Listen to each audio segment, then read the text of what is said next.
Hi hello നമസ്കാരം. പൊന്നാക്കാരൻ ബ്ലോഗ്സിന്റെ പുതിയൊരു വീഡിയോയിലേക്ക് എല്ലാവർക്കും സ്വാഗതം. അപ്പോൾ ദീനും കാഫിറും എന്ന് പറയുന്ന വിഷയം തുടങ്ങിയിട്ട് ഒരുപാട് ദിവസങ്ങളായി. അതിന്റെ പ്രശ്നങ്ങൾ ഇങ്ങനെ അലയടിച്ച് ഇങ്ങനെ പോയിക്കൊണ്ടിരിക്കുകയാണ്. ഇലക്ഷൻ കഴിഞ്ഞിട്ടും ആ ഒരു പ്രചരണം ഇതുവരെ നിന്നിട്ടില്ല. അതിന് കുറ്റവാളികളെ കണ്ടെത്താൻ കഴിഞ്ഞിട്ടില്ല. രണ്ടുപേരും കംപ്ലൈന്റ് കൊടുത്തിട്ടുണ്ട്. രണ്ടുപേരെ കംപ്ലൈന്റും അതിനൊരു ഉത്തരം ഇതുവരെ കണ്ടെത്താൻ പറ്റിയിട്ടില്ല. അപ്പൊ ഇന്ന് ആ ഒരു എന്താ പറയാ വലിയ ഒരു പ്രശ്നം നമ്മളെ നിസ്സാരമാക്കി കാണുന്ന കാര്യമല്ല. കാരണം ഒരു വർഗീയത പകർത്തുക എന്ന് പറഞ്ഞു കഴിഞ്ഞാൽ നമ്മളെ നാടിനെ സംബന്ധിച്ചിടത്തോളം നമ്മളെ നാട്ടില് ചെറിയ അവിടെയൊക്കെ ചെറിയ പ്രശ്നങ്ങൾ ഉണ്ടെങ്കിലും നമ്മളെ നാട്ടിൽ അത്ര വലിയൊരു പ്രശ്നത്തിലേക്ക് പോവാതെ എല്ലാവരും ഒരുമിച്ച് സൗഹാർദ്ദത്തിൽ പോകാൻ എപ്പോഴും മാക്സിമം ശ്രമിക്കുന്ന ഒരു സ്ഥലത്ത് കൊണ്ടുപോയിട്ട് ഇതുപോലുള്ള ബോംബുകൾ കൊണ്ടുപോയി ഇട്ട് കഴിഞ്ഞാൽ പിന്നെ അവിടുത്തെ സ്ഥിതി എന്തായിരിക്കും എന്നുള്ളത്, അതും ഇത് അപ്ലോഡ് ചെയ്തിരിക്കുന്ന ആള് ഒരു മുസ്ലിമായ ഒരാള്, മുസ്ലിം ലീഗിന്റെ പ്രവർത്തകൻ, UDF ഭാഗമായിട്ടുള്ള ആള്, ഷാഫി പറമ്പിൽ പറഞ്ഞിട്ട് ചെയ്തത്. അപ്പൊ അങ്ങനെയൊക്കെ വരുമ്പോ അത് വലിയ വിഷയത്തിലേക്ക് പോകും. അപ്പൊ അതുകൊണ്ട് UDF, യൂത്ത് ലീഗും യൂത്ത് കോൺഗ്രസും കൂടിയിട്ട് ഇന്ന് മാർച്ച് നടത്തിയിരുന്നു. അത് ശരിക്കും പറഞ്ഞാൽ ഇതിന്റെ ഉത്തരവാദികളെ കണ്ടെത്തണം, ഇതാരുടെ കൈകളിൽ നിന്നാണ് വന്നത് എന്നുള്ളത് കണ്ടെത്തണം എന്ന് പറഞ്ഞുകൊണ്ടാണ്. അപ്പോൾ ആ മാർച്ചിന്റെ കുറച്ച് ഭാഗം നമുക്കൊന്ന് കാണട്ടെ. നിർമ്മിതിയുമായി ബന്ധപ്പെട്ട് വ്യാജ വാട്സപ്പ് ഗ്രൂപ്പ് ഉണ്ടാക്കുകയും അതോടൊപ്പം തന്നെ ഇത്തരത്തിലൊരു വ്യാജ പോസ്റ്റ് നിർമ്മിച്ചു എന്നാണ് ഇവർ പ്രധാനമായി ആരോപിക്കുന്നത്. ഇതിന്റെ അടിസ്ഥാനത്തിൽ നേരത്തെ തന്നെ പോലീസിൽ ഇവർ പരാതി നൽകുകയും ചെയ്തിരുന്നു. പക്ഷേ ഈ പരാതിയിൽ കൃത്യമായ അന്വേഷണം നടത്താതെ CPM രക്ഷപ്പെടാവുന്ന പഴുത് ഉണ്ടാക്കി കൊടുക്കുകയാണ് പോലീസ് ചെയ്യുന്നതെന്നുള്ള ആരോപിച്ചാണ് ഇപ്പോൾ ഏതായാലും SP ഓഫീസിലേക്ക് ഇപ്പോൾ യൂത്ത് കോൺഗ്രസിന്റെയും അതോടൊപ്പം തന്നെ യൂത്ത് ലീഗിന്റെയും ഒക്കെ നേതൃത്വത്തിൽ ഇപ്പോൾ മാർച്ച് നടത്തുന്നത്. മാർച്ചിലുണ്ട് എന്നതാണ് ശ്രദ്ധേയമായ കാര്യം. അതിൽ തന്നെ ഈ ബാരിക്കേഡ് മറിച്ചിടാനുള്ള ശ്രമമൊക്കെ അവർ നടത്തിയെങ്കിൽ പോലും ഇപ്പോൾ സമാധാനപരമായിട്ട് തന്നെയാണ് മാർച്ച് മുന്നോട്ട് പോകുന്നത്. അതോടൊപ്പം തന്നെ പ്രവീൺ കുമാറും അതോടൊപ്പം തന്നെ FK മീറും അടക്കമുള്ള ആളുകൾ നേതാക്കൾ പരിപാടിയിൽ പങ്കെടുക്കേണ്ടതുണ്ട്. അവർ വരുമെന്നുള്ള പ്രതീക്ഷയാണ് ഇപ്പോൾ നിലവിലുള്ളത്. ഏതായാലും ഇതിന് ശേഷമായിരിക്കും മറ്റേതെങ്കിലും പ്രകോപനമൊക്കെ ഉണ്ടാവുക എന്നാണ് നമുക്ക് മനസ്സിലാക്കുന്നത്. കാരണം വലിയ തരത്തിൽ പ്രകോപനം ഒരു ഘട്ടത്തിൽ ഇവരുടെ ഭാഗത്തും ഉയർന്നു വരുന്ന സാഹചര്യം ഉണ്ടായിരുന്നു. പ്രത്യേകിച്ച് പോലീസ് നിഷ്ക്രിയത പാലിക്കുന്നു എന്നുള്ളത് തന്നെയാണ് പ്രധാനപ്പെട്ട ഇവരുടെ ആരോപണം. അതുകൊണ്ട് തന്നെ ശക്തമായ നടപടിയിലേക്ക് മുന്നോട്ട് പോകേണ്ടതുണ്ട് എന്നുള്ള കാര്യം കൂടി പറയുന്നു. നേരത്തെ തന്നെ നമുക്കറിയാം വടകരയിൽ ചിറ്റമ്പിന്റെ നേതൃത്വത്തിലും DYFIയുടെ നേതൃത്വത്തിലൊക്കെ ക്യാമ്പയിൻ സംഘടിപ്പിച്ചിരുന്നു. ആ ക്യാമ്പയിനിൽ ഈ യൂത്ത് കോൺഗ്രസിനെതിരെയും അതോടൊപ്പം തന്നെ UDFിനെതിരെയൊക്കെ പൊതുവായി തന്നെ വലിയ തരത്തിലുള്ള വിമർശനം ഉയർന്നു വരുന്ന ഒരു സാഹചര്യം ഉണ്ടായിരുന്നു. അതിന് മറുപടി എന്നോണമാണ് ഇപ്പോൾ ഇത്തരത്തിലുള്ള മാർച്ചിലേക്ക് ഈ UDYFിന്റെ നേതൃത്വത്തിൽ ഇപ്പോൾ മുന്നോട്ട് പോവുകയും ചെയ്തത്. നികേഷ്, ഏതായാലും ഈ പരിപാടി മാർച്ച് ഉദ്ഘാടനത്തിനുള്ള ക്രമീകരണങ്ങൾ ഒരുങ്ങുന്നു എന്നാണ് നമുക്ക് മനസ്സിലാക്കാൻ കഴിയുന്നത്. ഏതായാലും വലിയ ആൾക്കൂട്ടം ഈ മാർച്ചിൽ പങ്കെടുക്കുകയാണ്.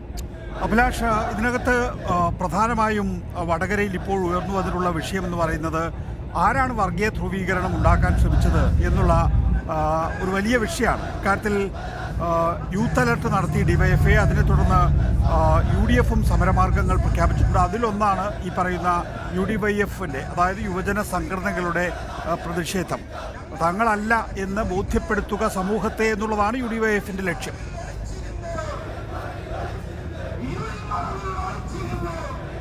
തീർച്ചയായിട്ടും അതിനുള്ള ശ്രമങ്ങൾ തന്നെയാണ് ഇരുഭാഗത്തും ഉണ്ടാവുന്നത്. ഇതിന്റെ ഉത്തരവാദിത്തം ഇതാണ് UDFും പിന്നെ യൂത്ത് കോൺഗ്രസും യൂത്ത് ലീഗും കൂടിയിട്ട് കലക്ടറേറ്റിലേക്ക് നടത്തിയ മാർച്ചിന്റെ കുറച്ച് ഭാഗങ്ങളാണ് നിങ്ങൾ കണ്ടത്.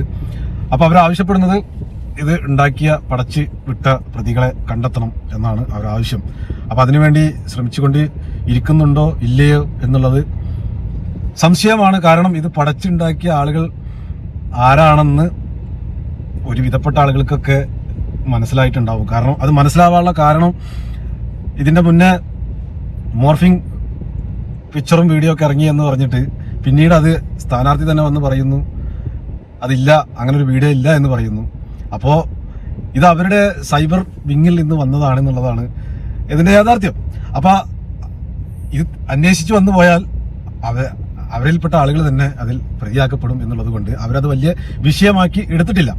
അതുകൊണ്ട് ഒരു അന്വേഷണമൊന്നും വലിയ ഊർജിതമായിട്ട് പോയിട്ടില്ല. കാരണം കേരള പോലീസ് സെഡ എന്ന് പറയുന്ന പോലീസുമാരൊന്നും അവർക്കൊന്നും ഇതിന്റെ നിർദ്ദേശം ഇതിനെപ്പറ്റി അന്വേഷിക്കണം അല്ലെങ്കിൽ ഇത് എത്രയും പെട്ടെന്ന് കണ്ടെത്തണം എന്നുള്ള നിർദ്ദേശമൊന്നും പോയിട്ടില്ല. അത് പോകാത്തത് എന്തുകൊണ്ടാണ്? കാരണം പോയി കഴിഞ്ഞാൽ ഇത് പൊന്തിക്കഴിഞ്ഞാൽ ചിലപ്പോൾ ഈ ഇതിൽപ്പെട്ട ആരെങ്കിലൊക്കെ തന്നെ ആയിരിക്കും ഇതിന്റെ പിന്നിൽ പ്രവർത്തിച്ചെന്നുള്ളത് ഇത് ഇറക്കിയ ആൾക്കാർക്ക് അറിയാലോ. പിന്നെ അതുകൊണ്ട് അവർക്ക് അങ്ങനെ നിർദ്ദേശമൊന്നും പോയിട്ടില്ല. പക്ഷേ തെറ്റ് ചെയ്യാത്തവൻ തെറ്റ് ചെയ്യപ്പെട്ടു എന്ന് പറയുമ്പോൾ അദ്ദേഹത്തിന്റെ നിരപരാധിത്വം അല്ലെങ്കിൽ ആ പ്രസ്ഥാനത്തിന്റെ നിരപരാധിത്വം തെളിയിക്കണം എന്നുള്ളത് അവരുടെ ആവശ്യമുണ്ടല്ലോ. അപ്പൊ അതുകൊണ്ടാണ് അവർ ഇനി നിരന്തരം ഇത് ഓരോ പ്രക്ഷോഭങ്ങളും കാര്യങ്ങളും ഇനി പിന്നീട് വന്നുകൊണ്ടിരിക്കും. കാരണം ഇതിനൊരു പരിഹാരം ഉണ്ടാകുന്നതുവരെ അല്ലെങ്കിൽ ഇതിനൊരു ഉത്തരം ഉണ്ടാകുന്നതുവരെ അതുണ്ടായിരിക്കും. കാരണം അവർക്ക് അവരെ നിരപരാധിത്വം അവർക്ക് തെളിയിക്കണം, ആ പ്രസ്ഥാനത്തിന്റെ നിരപരാധിത്വം തെളിയിക്കണം. കാരണം ഒരു വർഗീയത കൊടുത്തിട്ട് അവിടെ വടകരയിൽ ഭയങ്കര സംഭവം ആവാം എന്ന് വിചാരിച്ചു കഴിഞ്ഞാൽ അങ്ങനെ ആ ഒരു പ്രദേശത്തെ ഇത് വെച്ച് നോക്കുകയാണെങ്കിൽ അവിടെ ഇതുവരെ ഒരു വർഗീയത രാഷ്ട്രീയ പ്രശ്നങ്ങൾ കാര്യങ്ങളൊക്കെ പലതും പല പ്രാവശ്യം വന്നിട്ടുണ്ട്. പക്ഷെ ഒരു എന്താ പറയാ ഈ വർഗീയതയുടെ ഒരു ഭാഗം ഇതുവരെ അവിടെ വന്നിട്ടില്ല. അത് അവസാന ഘട്ടം അതും പയറ്റേണ്ടി വന്നു എന്നുള്ളതാണ്. അപ്പൊ ഇവരൊക്കെ ഒരു ബുദ്ധി നോക്കണേ. മനുഷ്യന്മാരായിട്ട് കാണാതെ ഒരു 4 വോട്ടിന് വേണ്ടിയിട്ട് തോക്കുമെന്ന് ഉറപ്പായപ്പോ എന്തും ചെയ്യാന്നുള്ള അല്ല ഇതിനെക്കാളും വലുത് ചെയ്തില്ലേ, മോർഫിൻ വീഡിയോ ഒക്കെ ഇറക്കിയില്ലേ ടീച്ചറമ്മ എന്ന് പറയുന്ന എന്താ ഇതിനൊക്കെ നമ്മൾ പറഞ്ഞാ കൂടി പോകും. അപ്പൊ എന്തായാലും ഇപ്പൊ ഇതാണ് സത്യാവസ്ഥ. അപ്പൊ അതുകൊണ്ട് അവർ നിരപരാധിത്വം തെളിയിക്കാൻ വേണ്ടി അവർ വീണ്ടും ഈ അന്വേഷണം ഇതിനെപ്പറ്റി ഒരു അന്വേഷണം ഉണ്ടാവുന്നത് വരെ ഇങ്ങനെ ഓരോ പ്രക്ഷോഭങ്ങളും കാര്യങ്ങളും പ്രകടനവും കാര്യങ്ങളും ഒക്കെ മാർച്ചും കാര്യങ്ങളൊക്കെ ഉണ്ടായിരിക്കും. അപ്പൊ എന്തായാലും നടക്കട്ടെ. അതെന്തായാലും അവര് ആരാണ് എന്നുള്ളത് തെളിയട്ടെ. അല്ലാതെ നമുക്കെന്തോ ഒന്നും പറയാനില്ലല്ലോ. അപ്പൊ എന്തായാലും വീഡിയോ അവസാനിപ്പിക്കട്ടെ. വീഡിയോ ഇഷ്ടപ്പെടുന്നതായിരിക്കും. വീഡിയോ ഇഷ്ടപ്പെടുന്ന തീർച്ചയായിട്ടും വീഡിയോ ഇഷ്ടപ്പെട്ടിട്ട് ഈ ചാനൽ ഇപ്പോൾ ഇത്രയും നേരം ഈ വീഡിയോ കണ്ടവർ സബ്സ്ക്രൈബ് ചെയ്യാതെ കണ്ടെന്നുണ്ടെങ്കിൽ സബ്സ്ക്രൈബ് ചെയ്യണം, സപ്പോർട്ട് ചെയ്യണം. നിങ്ങളുടെ നിർദ്ദേശങ്ങളും അഭിപ്രായങ്ങളൊക്കെ കമന്റ് രൂപത്തിൽ അറിയിക്കണം. അപ്പോൾ എന്തായാലും നമുക്ക് മറ്റൊരു കിടിലം വീഡിയോ ആയിട്ട് വീണ്ടും കാണാം എന്ന ശുഭപ്രതീക്ഷയോടുകൂടി ബൈ.